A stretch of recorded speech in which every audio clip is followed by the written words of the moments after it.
Good morning student. Today we will start the first unit of BBA fourth sem money. मैंने इसके पहले आपको syllabus send किया है।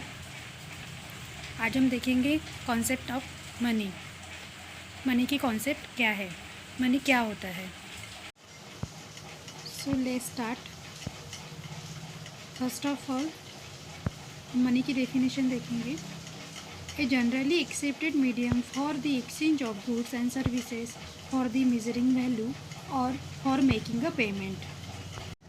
ये क्या होता है, जैसे हम कोई गुड्स एंड सर्विसेज एक्सचेंज कर रहे होते हैं, इसका मीडियम जो होता है वो मनी होता है। या फिर कोई भी चीज़ अगर हम परचेज़ कर रहे हैं तो उसके बदले में हमें जो चीज़ देनी पड़ती है उसको हम मनी बोलते हैं। उसका एक ये मीडियम होता है। जैसे मैं अगर गेहूँ ले रही हूँ तो उसके बदले में मुझे कोई चीज़ देना है और वो है मनी। गेहूँ के बदले हम पैसा दे रहे हैं, ये होता है मीडियम ऑफ एक्सचेंज। और ये मीडियम ऑफ एक्सचेंज का मतलब ये होता है कि कोई भी अगर हमें एक्सचेंज ऑफर में देना है तो हम उसकी वैल्यू मेज़र करते हैं, और जो वैल्यू मेज़र करते हैं उसको हम मनी में तोलते हैं। इसमें क्या होता है, many economics consider the amount of the money and growth in the amount of money in an economy very significant in determine interest rate, inflation and the level of economic activity. जो अलग अलग economics है वो क्या करते हैं, कोई भी चीज़ की वैल्यू डिसाइड करने के लिए उसका इन्फ्लेशन देखते हैं, इंटरेस्ट ऑफ रेट देखते हैं, इकोनॉमिक एक्टिविटी देखती है, उसी हिसाब से कोई भी कमोडिटी की वैल्यू तय की जाती है। नेक्स्ट हम देखेंगे functions of money. Functions of money कौन कौन से हैं। Medium of exchange, measure of value, future payments, budgeting, economics activity, store of wealth, determination of national income and last is promote to foreign exchange. इसमें first है medium of exchange. Money क्या है, एक medium है कोई भी चीज़ exchange करने का, कोई भी चीज़ परचेज करने का। Money acts as a medium of exchange between the buyer and seller. Buyer and seller के बीच में ये एक मीडियम है, मीडियम ऑफ एक्सचेंज।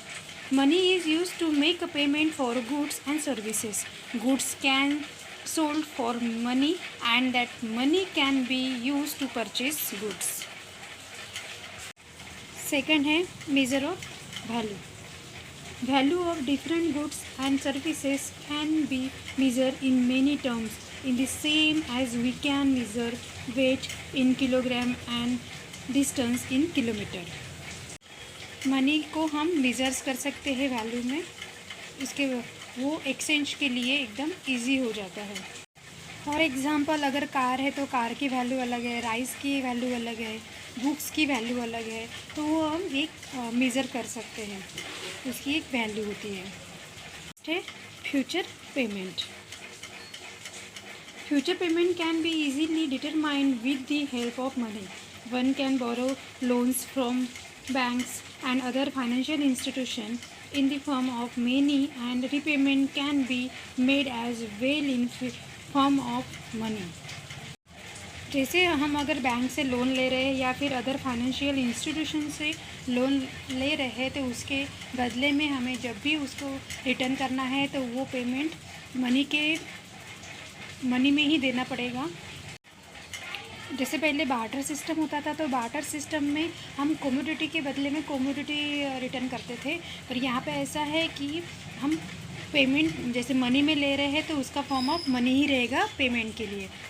नेक्स्ट है बजटिंग। बजटिंग में भी क्या होता है, बजट तय करने के लिए जो भी वैल्यू है मनी की वही डिसाइड की जाती है।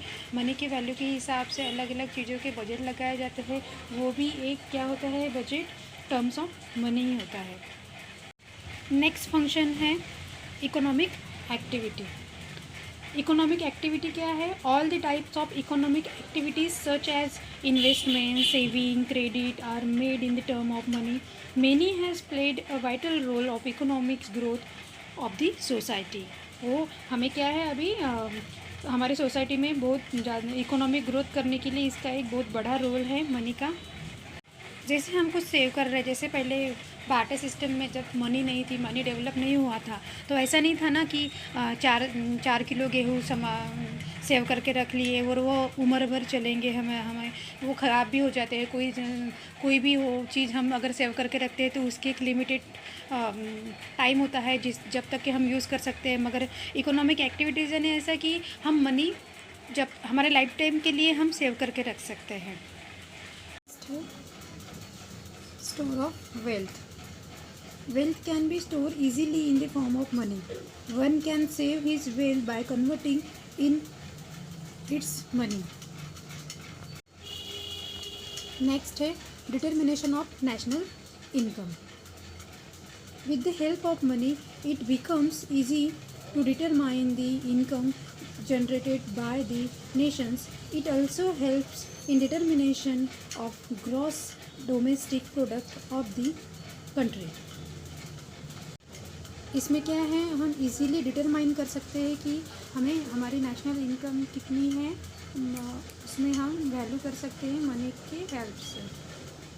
एंड हमें कितना डोमेस्टिक प्रोडक्ट मिल रहा है, कि हमारी कंट्री में कितना डोमेस्टिक प्रोडक्ट जो है वो हमें मिल रहा है। लास्ट है प्रोमोट टू फॉरेन एक्सचेंज।